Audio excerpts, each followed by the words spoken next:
Chers amis, d'ici à 2050, la population africaine va doubler. Nous savons que la population africaine est la population qui régorge de plus des jeunes dans le monde. Mais cette population va doubler d'ici 2050.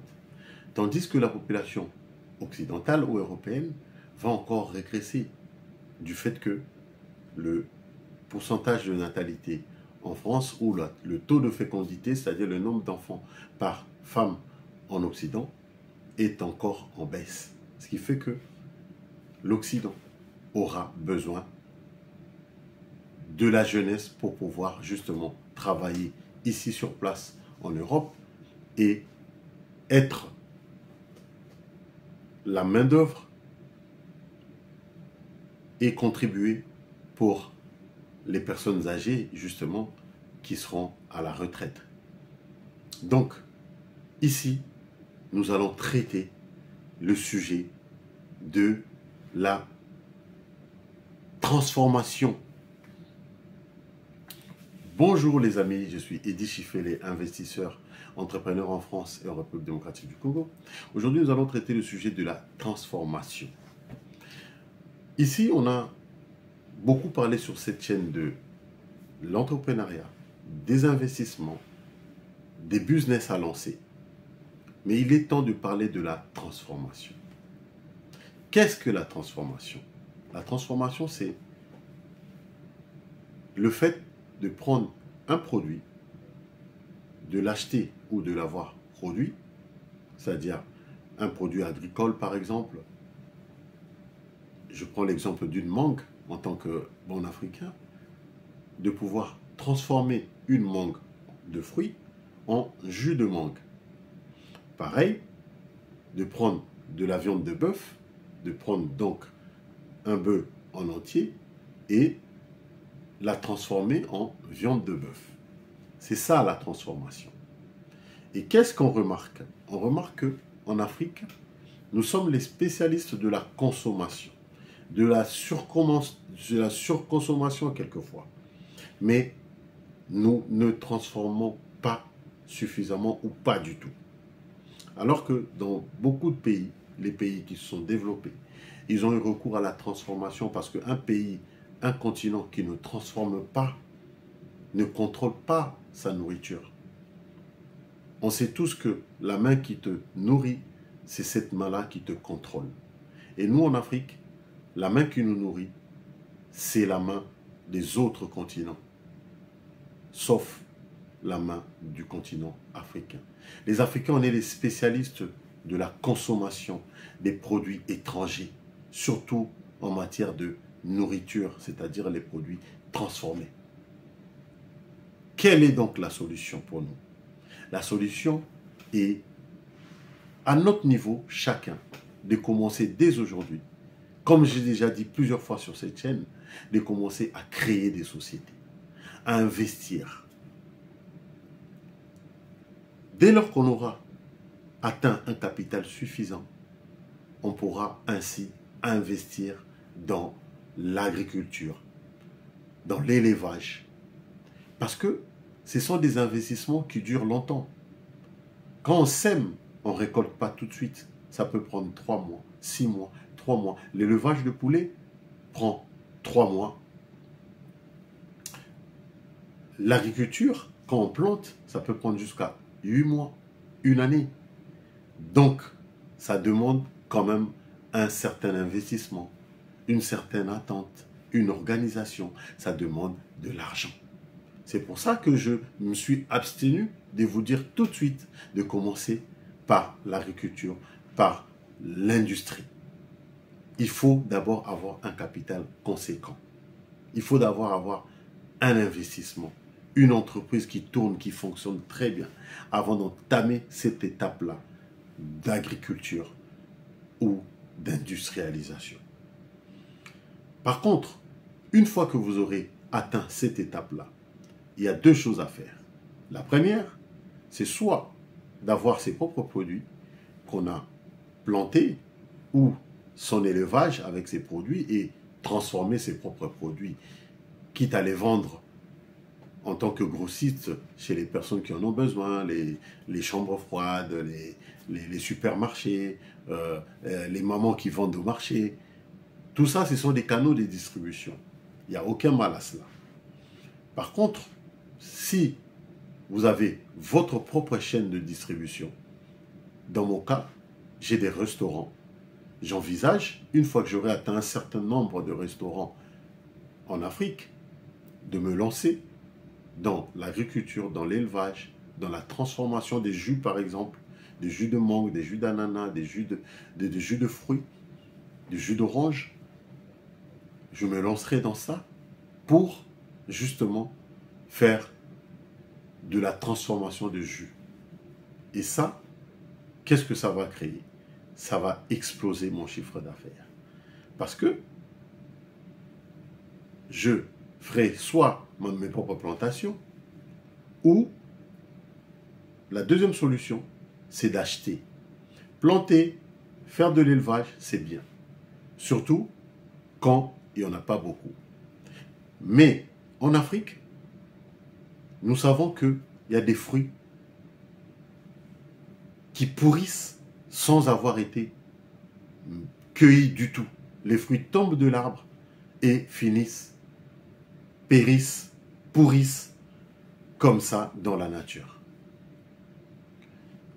Je vais vous raconter une histoire. J'étais en train de passer dans une rue et j'ai vu des mamans en train de récolter des mangues. Je leur ai demandé de m'en donner un petit peu et elles m'en ont donné parce qu'elles en avaient vraiment énormément. En allant là où je partais donc,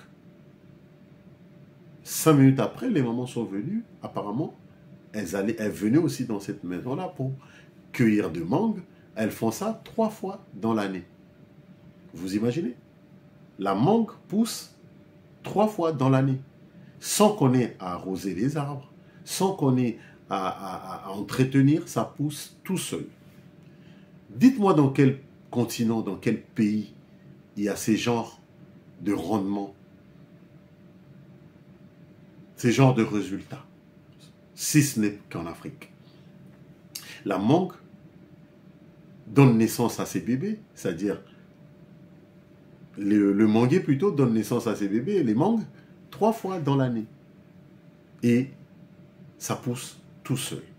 Donc si vous avez un manguier, vous pouvez dormir tranquillement. Les mangues vont pousser 3 fois dans l'année. Ce qui fait que j'ai fait cette découverte-là et ces mamans-là viennent acheter, elles n'ont pas de plantation, elles viennent acheter dans les maisons et elles cueillent. Elles ont quelqu'un pour cueillir les mangues, elles font leur récolte et elles vont revendre dans les marchés, dans les rues. Nous aussi, ce qu'on peut faire, on peut racheter, parce que les manguiers, en tant qu'Africains, vous devez le savoir, il y en a énormément. Je parle de mangue, je peux parler des papayes, je peux parler des orangers, je peux parler de beaucoup de fruits de ce genre-là.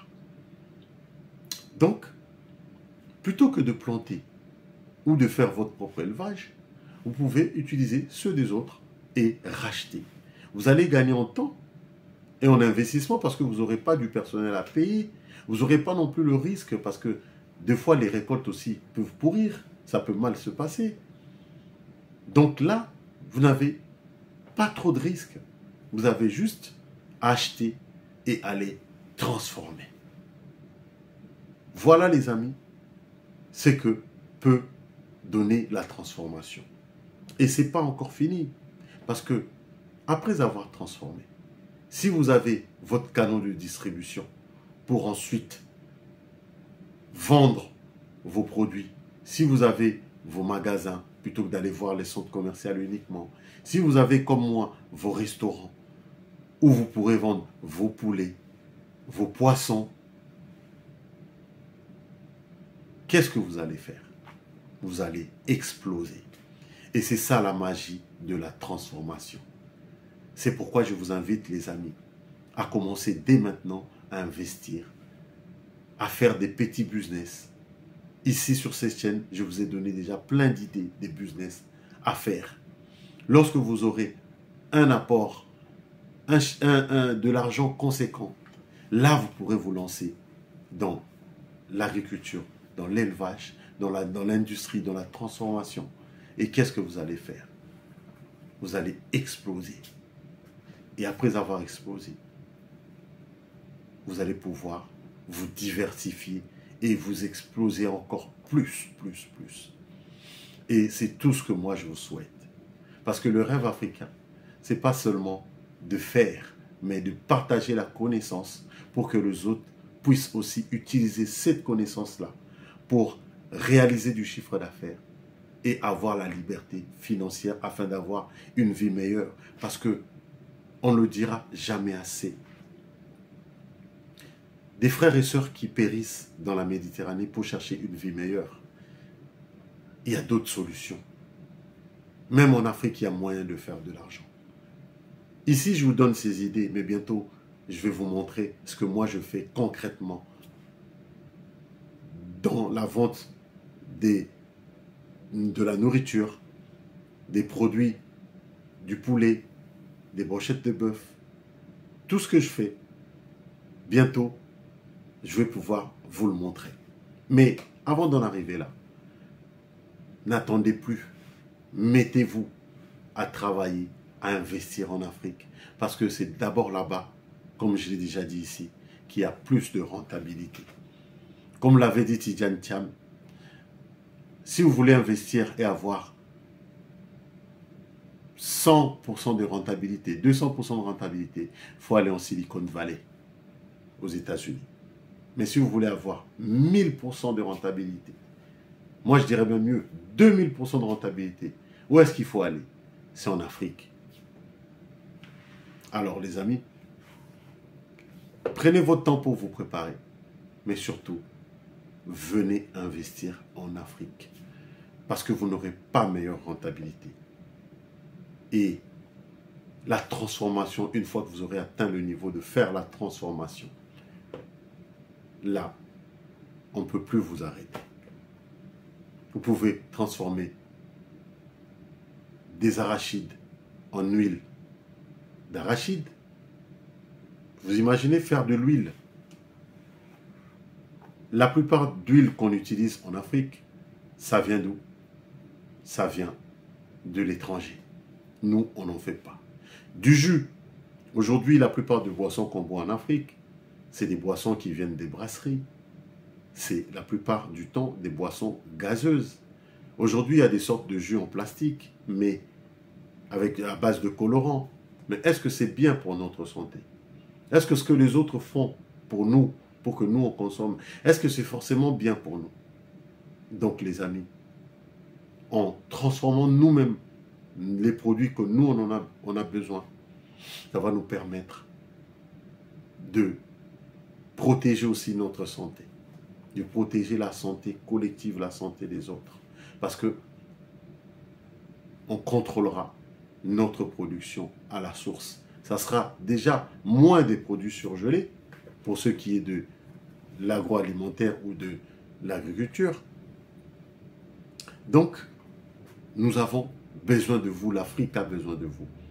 Et moi ici, je vous exhorte vraiment à penser à la transformation. Je sais que ce n'est pas facile. La vie d'un entrepreneur, ce n'est pas facile. La vie, tout simplement, est très dure. Surtout en ce moment. Mais nous devons y arriver. Nous devons tout faire pour y arriver. Parce que, comme je l'ai toujours dit, si nous, on ne le fait pas, qui va faire pour nous? Aujourd'hui, au Burkina Faso, le président Ibrahim Traoré, 34 ans. Vous-même, vous savez la suite, ce qu'il a fait. Vous, à votre niveau, à votre âge, est-ce que vous pouvez vous mettre des barrières, des limites au jour d'aujourd'hui?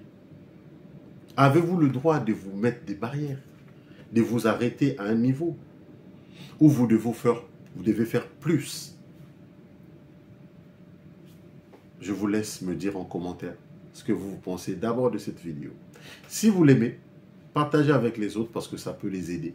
Ça peut même sauver des vies parce que ça peut empêcher des gens de traverser la Méditerranée pour rejoindre l'Europe, mais ça peut les inciter, les encourager à faire des business pour avoir une vue meilleure, d'abord en Afrique, avant d'aller chercher ailleurs. Likez la vidéo et surtout, n'oubliez pas de vous abonner. Parce que cette chaîne, elle existe pour vous. Elle a besoin de vous. À bientôt sur la chaîne Le Rêve Africain.